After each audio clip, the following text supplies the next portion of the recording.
Seattle, and the SEW Expo, SEW, SEW Expo, at the Puyallup Fairgrounds.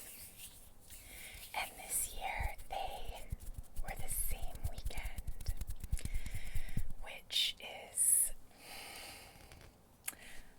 I was not a fan. It was so much to try and do to get ready for because so I always cosplay when I go to Emerald City.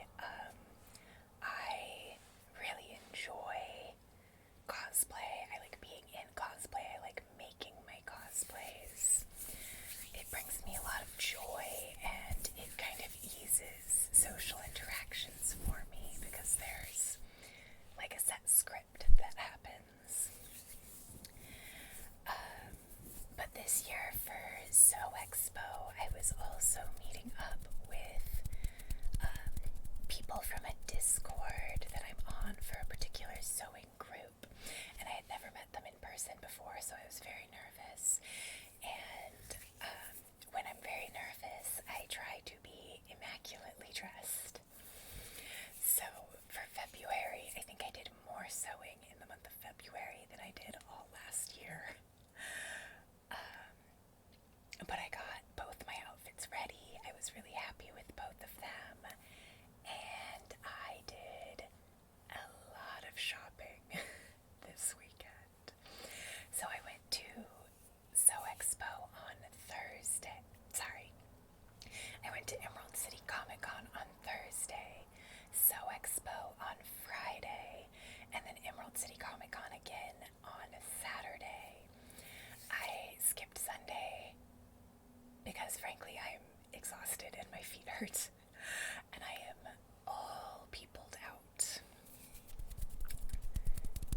But they were both so much fun. I bought way too many books. I bought way too much in general, but I wanted to show y'all what I got.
next generation.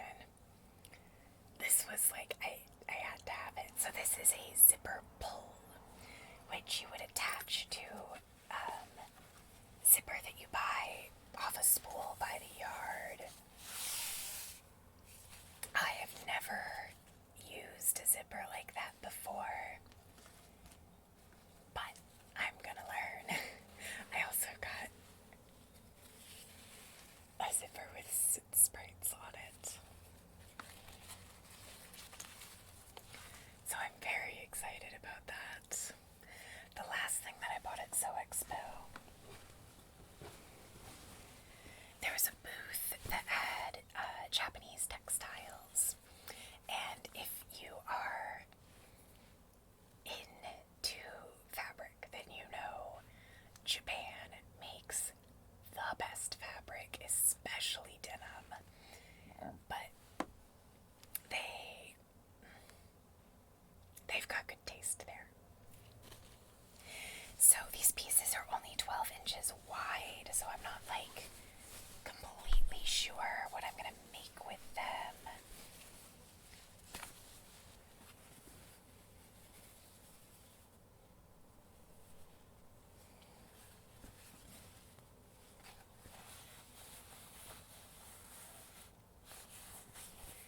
It's cotton, and it's indigo dyed. I don't know, like, this very much matches the aesthetic of my living room, so I might do something as simple as pillows. Gosh, it's got just such a delightful, crisp hand. I might even just look for an Obi holder and hang it on the wall and like swap them out as my mood dictates. This one is my favorite. I think it's just stunning.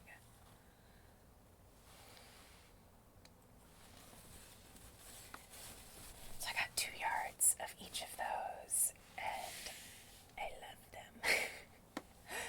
Even if I don't know what I'm going to do with them yet. I almost never buy fabric without like a very specific plan in mind, because I actually don't like hoarding fabric. I get stressed out when I have too much of it, but for those I will make an exception to the rule. Let's see. Okay, so that's everything I bought at So Expo. And then let the Comic-Con book shopping commence. I already have so many books on my physical TBR that it is kind of stressful to me. This weekend did not help with that. I think that I am going to have to just pause all of my library holds and focus on finishing the books that I have already started and actually reading my physical TBR. And I am definitely not bringing any more books into this house outside of my Feminist Book Club subscription, because that comes every month. But first, okay, so this wasn't really a Comic-Con purchase, but to finish my cosplay, I had to do some emergency Amazon shopping and to get free shipping. Like free same day delivery, basically. I added a couple books to the cart, so I got The Black Unicorn by Audre Lorde. This is a collection of her poetry. I am so excited to read it. I love Audre Lorde, like, just so much. Yeah, really,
is what happened here. I did read this already last night. It is a single issue, so it's very fast.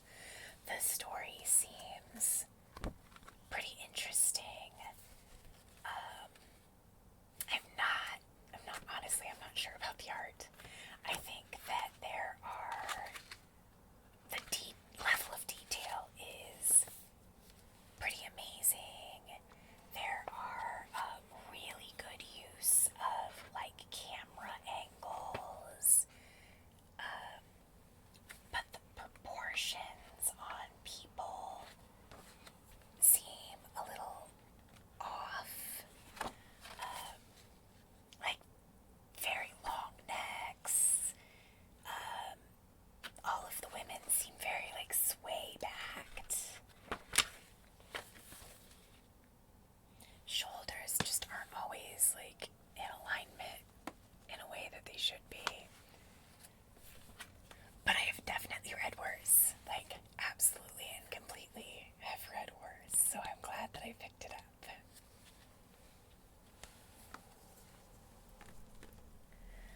The next ones that I got.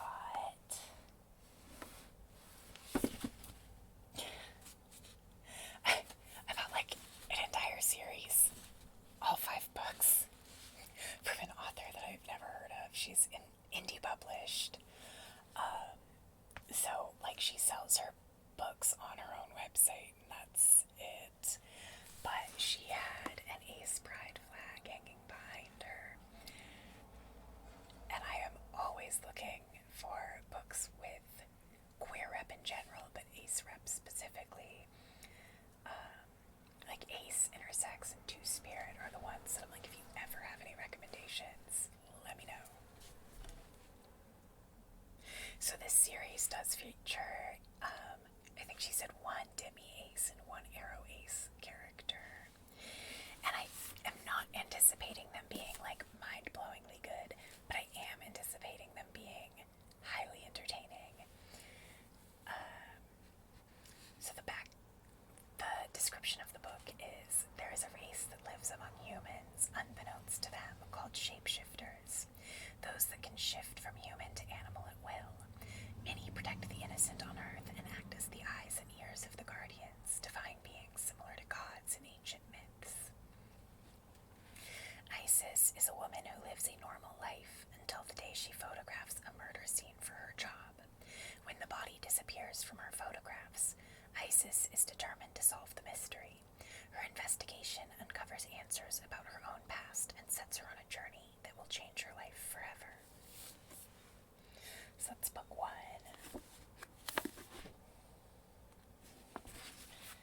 And signed by the author. Let's see. So she said there are overlapping characters, but each one has its own like perspective character. So book 2 is Through Storm and Night.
actually talk to her.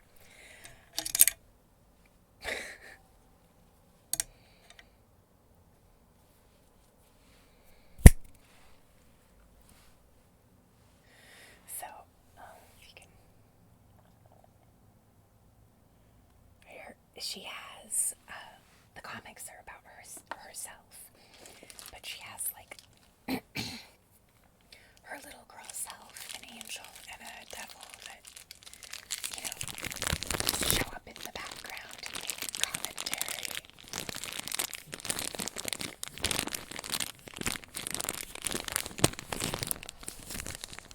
So these pins are those characters.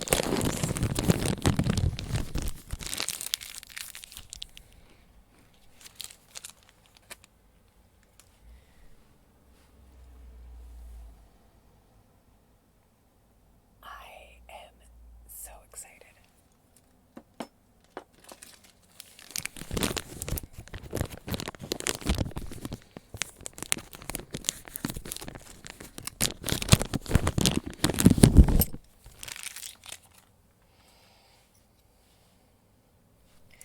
Okay, there is the third one. I love them so much.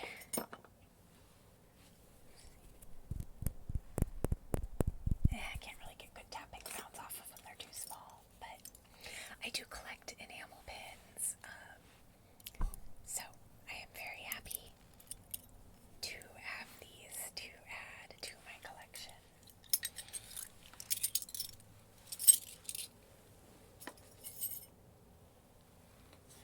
Okay, after that, in a brilliant piece of marketing, this booth had a gal who had like little tiny folded up pieces of paper that had the description for this book on it.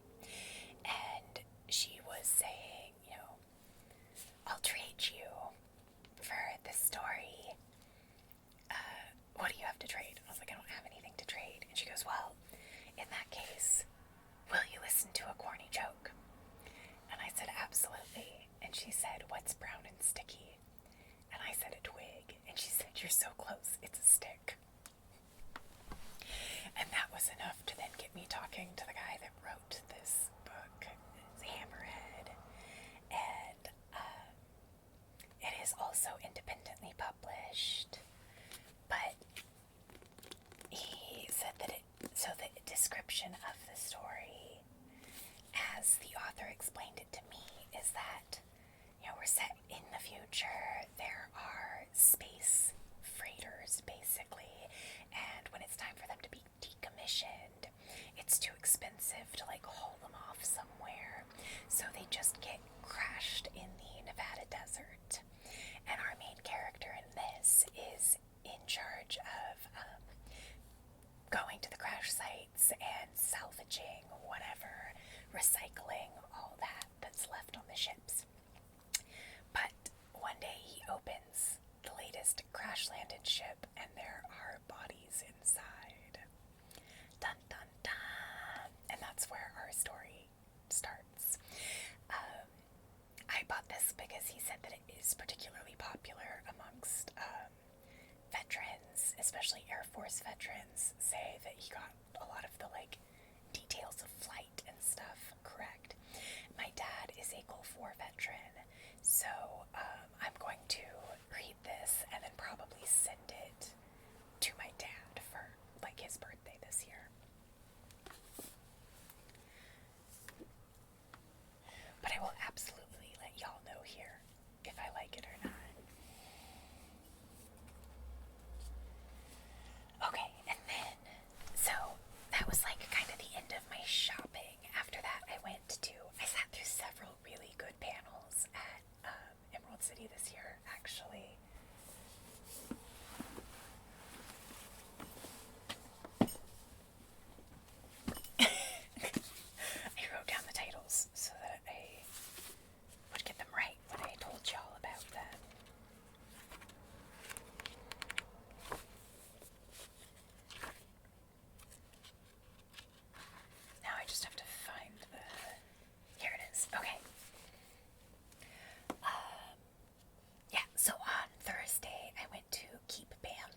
which is Those Beyond the Wall. So you can buy that one. And I was like, well, is it book 2 in a series? And they're like, no. It's connected, but you can totally read this one as a standalone. I was like, all right. So I bought it.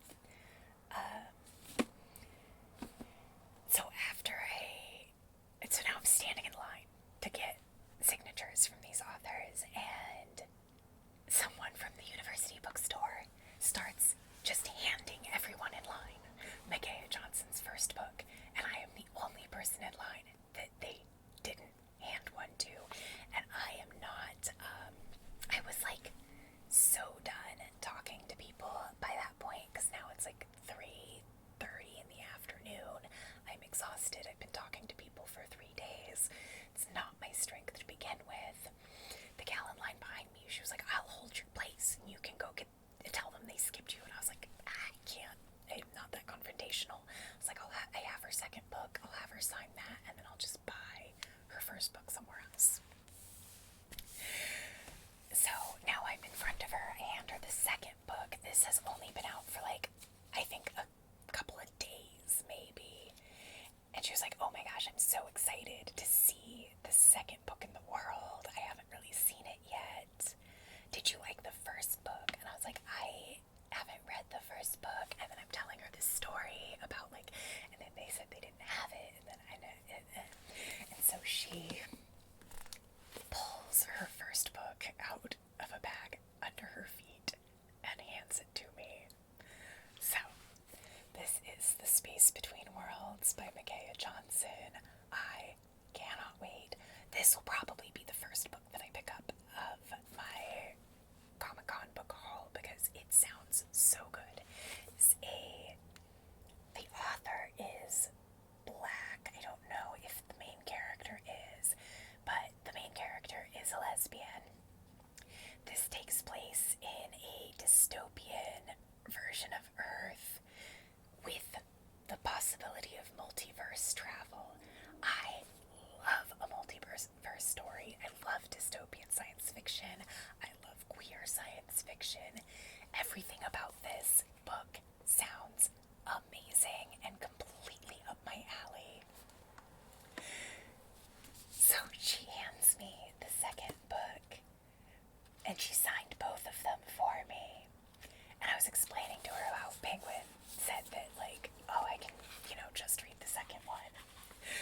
So she wrote in the signature, hope you enjoy it, but read space first. Publishers lie sometimes. Which I thought was so fun. So now I have a fun story that goes along with getting the first and second book in this series, and I am so looking forward to reading them.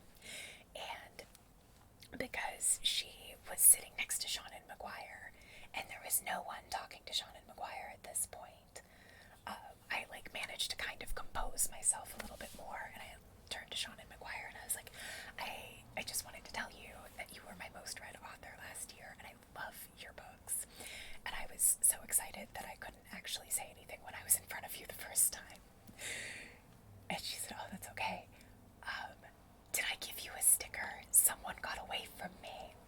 And I was like, no, I didn't get a sticker. And so she gave me Be Sure. So if you've read the Wayward Children books, they're always being asked to be sure. So I'm very excited about the sticker. And it was just all in all a really amazing, jam-packed weekend. Because in addition to Emerald City Comic Con and So Expo, it was also the first Formula One race of the season on Saturday, which thankfully took place at 7 o'clock my time. So we stayed out really late drinking with friends on Friday, got up super early on Saturday so that I could watch the Formula One race before I hopped on a bus to go to Seattle for Emerald City Comic Con. It was bonkers. I never do this much in one weekend. Like,